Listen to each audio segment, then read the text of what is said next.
Hello everyone, আজ আমি দারুণ খাস্তা দারুণ টেস্টি বিস্কিট বানিয়েছি, যেগুলো মুখে দিলেই মিলিয়ে যাবে আর যতই খেতে থাকবেন তাও মন ভরবে না খেয়ে। তো এই বিস্কিটগুলো বানানোর জন্য আমি 2 কাপ ময়দা নিলাম আর এর মধ্যে দিয়ে দিচ্ছি 1 কাপের একটু কম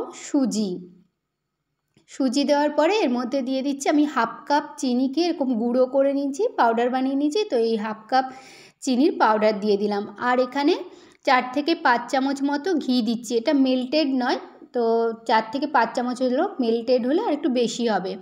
তো এই ঘিটা দিয়ে দিলাম, তারপরে টেস্টের জন্য দিয়ে দিলাম 1/2 চামচ মতো এলাচের গুঁড়ো। এবারে সব কিছুকে খুব সুন্দর করে ঘষে ঘষে মিশিয়ে নিচ্ছি, মানে ঘিটা যাতে খুব ভালো মতো মিশে যায় সব কিছুর সঙ্গে।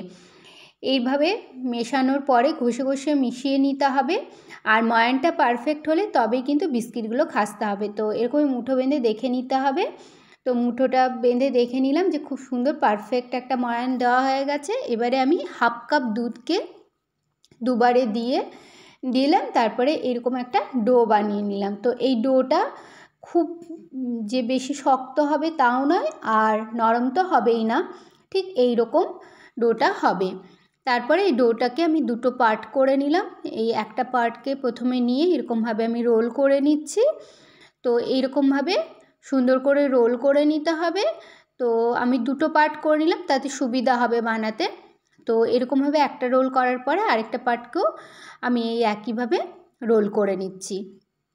তো 2টো রোল আমি বানিয়ে নিয়েছি। তারপরে একটা রোল নিয়ে আমি এরকম 1/2 ইঞ্চি মতো কেটে নিচ্ছি, 1/2 ইঞ্চি করে করে এগুলোকে আমি চাকতি করে কেটে নিচ্ছি।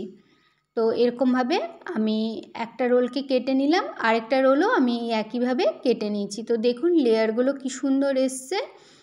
তো এরকমভাবে এগুলো আমি কেটে নিলাম, সবগুলোই আমার কাটা হয়ে গেছে 2টো রোল থেকে। এবারে ওভেনটা অন করে একটা প্যান বসিয়ে সাদা তেল দিয়ে দিয়েছি আর একেবারে হালকা গরম হতে হবে তেলটা। তো সেই হালকা গরম তেলে আমি প্রথমবারে এতগুলো কুলিয়েছে দিয়ে দিয়েছি। তো এই হালকা আঁচেই কিন্তু এগুলোকে ভাজতে হবে। তো আমি একটু ওপরে পোর্শনগুলোতে তেলগুলো পাচ্ছিল না, দিয়ে দিলাম চামচে করে। দেখুন সাইজে কিন্তু একটু বড় হয়ে গেছে বিস্কিটগুলো। তো এইরকম যখন একটু কালারটা চেঞ্জ হয়ে আসবে সেই সময় এগুলোকে উল্টে দিলাম। তো সবগুলোকে এরমভাবে আমি প্রথমবারে উল্টে দিয়েছি, তারপরে কিছুক্ষণ রাখার পরে আবারও উল্টে দিচ্ছি। তো উল্টে পাল্টে একটা সুন্দর কালার আসা পর্যন্ত ভেজে নেব বিস্কিটগুলো।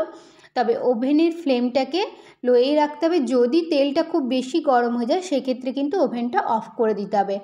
তো আমি এরকমভাবে অফ অন করে আমি এই বিস্কিটগুলোকে ভেজে নিয়েছিলাম, কারণ খুব বেশি যদি তেলটা গরম হয়ে যায় তাহলে কিন্তু বিস্কিটগুলো অতটা ভালো হবে না। তাই অফ অন করে লো ফ্লেমে আমি এই বিস্কিটগুলো উল্টে পাল্টে এরকম সুন্দর করে ভেজে নিয়েছি। তো প্রথমবারে সব কটা বিস্কিটই আমার এরকমভাবে ভাজা হয়ে গেছে। তো দেখুন বিস্কিটগুলো দেখেই বুঝতে পারছেন যে কতটা মুচমুচে খাস্তা হয়েছে। তো সব বিস্কিটগুলোই আমি এরকমভাবে একেবারে মানে লো হিটে, তেলটা লো হিটে থাকবে সেরকমভাবে রেখে আমি ভেজে নিয়েছি। তো দেখুন বিস্কিটটা কতটা খাস্তা আর কতটা নরম হয়েছে।